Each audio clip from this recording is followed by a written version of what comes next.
Welcome, dear listeners, to History with Herodotus, where we delve into the vast expanse of human experience, unearthing the secrets of our collective past. Today, we embark on a journey to explore one of the most pivotal moments in modern history, Operation Bagration. This monumental military campaign, which unfolded during the summer of 1944, would change the course of World War II and leave an indelible mark on the world. As we venture into the earliest history of Operation Bagration, let us transport ourselves to the frost-bitten landscapes of Eastern Europe, where the seeds of this operation were sown. It is December 1943, and the Soviet Union, under the resolute leadership of Joseph Stalin, is engaged in a life-or-death struggle against the German Wehrmacht. The tide of war has begun to shift in favor of the Soviets, with their decisive victory at Stalingrad still fresh in the minds of the people. The memories of that brutal winter, where temperatures plummeted to 30 degrees Celsius and the Soviet army suffered over 1 million casualties, still lingered. But the momentum had shifted irreversibly. In the midst of this tumultuous period, a group of visionary Soviet military strategists, including General Alexei Antonov, Marshal Georgy Zhukov, and General Ivan Bagramian, gathered in Moscow to discuss the upcoming campaign. They pored over maps of the Eastern Front, analyzing the German defenses and identifying vulnerabilities that could be exploited. The Soviet High Command became increasingly aware of the significance of the upcoming campaign, recognizing that a decisive victory would not only liberate Belarus, but also pave the way for the Red Army to advance into Poland and potentially even Germany itself. As the planning progressed, the Soviet generals drew inspiration from their own experiences on the Eastern Front, as well as the lessons learned from past military campaigns.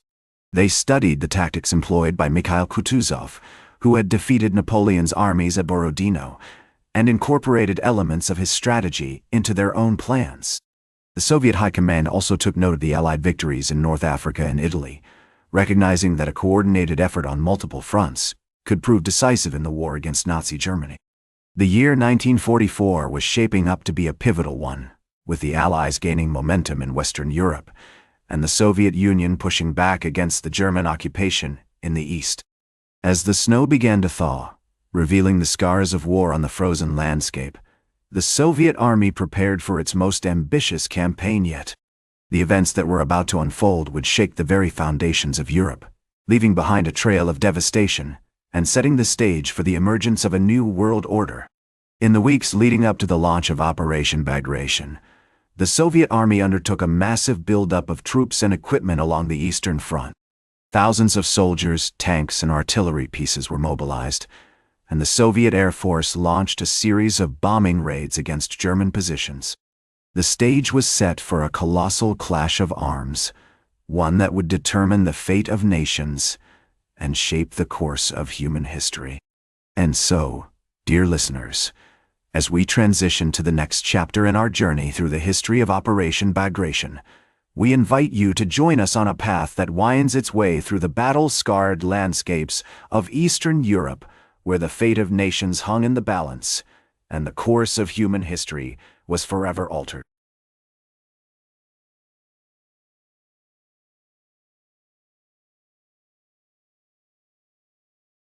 Welcome back to History with Herodotus, as we continue our journey through the pivotal moments of Operation Bagration. As we delve deeper into the summer of 1944, we find ourselves in the midst of a maelstrom of steel and fire, where the Soviet army's resolve is tested against the formidable German Wehrmacht. The Soviet High Command, under the guidance of General Georgy Zhukov, had meticulously planned the operation, identifying the weak points in the German defenses and preparing a series of coordinated attacks to exploit them. The stage was set for a colossal clash of arms, with the Soviet army's superior numbers and firepower pitted against the German army's tactical prowess. As the operation unfolded, the Soviet army made significant gains, breaking through the German lines and advancing deep into Belarus. The city of Vitebsk, a key strategic location, fell to the Soviets on June 26, 1944, marking a major turning point in the campaign. The German army, caught off guard by the ferocity and scale of the Soviet attack, struggled to maintain its defenses as the Red Army pushed forward with relentless determination. One of the most striking aspects of Operation Bagration was the use of innovative tactics by the Soviet Army. General Ivan Bagramian's First Baltic Front, for example, employed a novel approach known as the maskirovka, or masking, where fake radio transmissions and troop movements were used to deceive the Germans about the true location and intentions of the Soviet forces. This clever tactic allowed the Soviets to achieve a significant degree of surprise, catching the Germans off balance and gaining a crucial advantage on the battlefield. As the Soviet army advanced, it encountered numerous examples of German atrocities, including massacres of civilians and prisoners of war. The discovery of these crimes only served to steel the resolve of the Soviet soldiers, who fought with increasing ferocity as they pushed deeper into enemy territory. In the words of General Zhukov himself, "The enemy must be defeated, and the motherland must be liberated, no matter the cost." The air campaign played a crucial role in the success of Operation Bagration, with the Soviet Air Force launching thousands of sorties against German positions and supply lines. The Luftwaffe, once the dominant force in the skies, was now outnumbered and outgunned, unable to stem the tide of Soviet air power. As the Soviet army advanced, it was supported by a veritable armada of aircraft, including Il-2 Sturmovix, P-2 dive bombers, and Yak-3 fighters. As we explore this pivotal moment in history, we are struck by the sheer scale and complexity of Operation Bagration. The campaign involved over 2 million Soviet soldiers, thousands of tanks and artillery pieces, and hundreds of aircraft. It was a testament to the Soviet Army's logistical prowess and its ability to coordinate massive forces over vast distances. And so, dear listeners, as we reach the zenith of Operation Bagration, we find ourselves at a turning point in history, where the fate of nations hangs in the balance. The Soviet Army's victory has opened up new possibilities for the Allies, paving the way for the liberation of Western Europe and the ultimate defeat of Nazi Germany. As we transition to the final chapter in our journey through the history of Operation Bagration, we invite you to join us on a path that winds its way through the aftermath of this pivotal moment. Welcome back to History with Herodotus, as we conclude our journey through the pivotal moments of Operation Bagration. As the Soviet Army's victory becomes apparent, we find ourselves in the midst of a new era, where the fate of nations is being reshaped and the course of human history is forever altered. The aftermath of Operation Bagration marked a significant turning point in the war on the Eastern Front. The German army, having suffered over 300,000 casualties, was severely weakened, and its ability to resist the Soviet advance was greatly diminished. The Soviet Union, on the other hand, had emerged as a dominant force, with its military prowess and industrial might proving to be a decisive factor in the outcome of the war.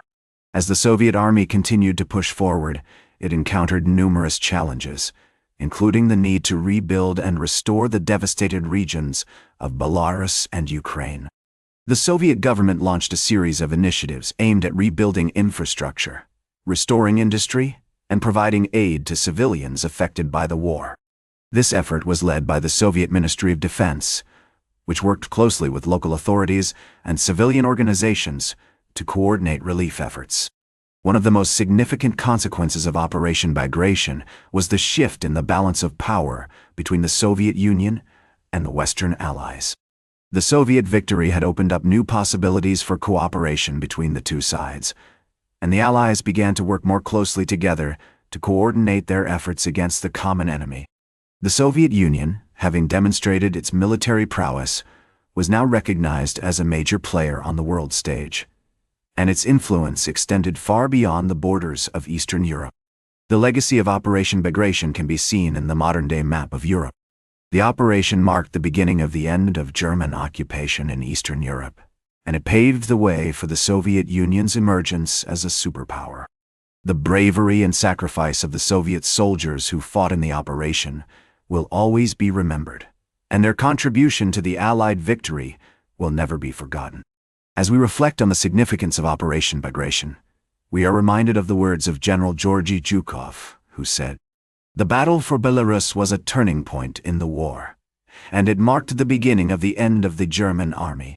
The operation was a testament to the Soviet Army's strength and determination, and it will always be remembered as one of the most significant battles of World War II. In conclusion, Operation Bagration was a pivotal moment in modern history, marking a significant turning point in the war on the Eastern Front and paving the way for the Soviet Union's emergence as a superpower. The bravery and sacrifice of the Soviet soldiers who fought in the operation will always be remembered, and their contribution to the Allied victory will never be forgotten. As we look back on this momentous event, we are reminded of the power of human determination and the enduring legacy of one of the most significant battles of World War II. And so, dear listeners, as we bring our journey through the history of Operation Bagration to a close, we invite you to reflect on the significance of this pivotal moment in modern history. We hope that our exploration of this topic has provided you with a deeper understanding of the complexities and nuances of World War II, and we look forward to joining you on future journeys through the annals of history. Thank you for listening. That's all for today's History with Herodotus. Remember to like, share, and subscribe. And until next time, remember that to understand the present, we must first understand the past.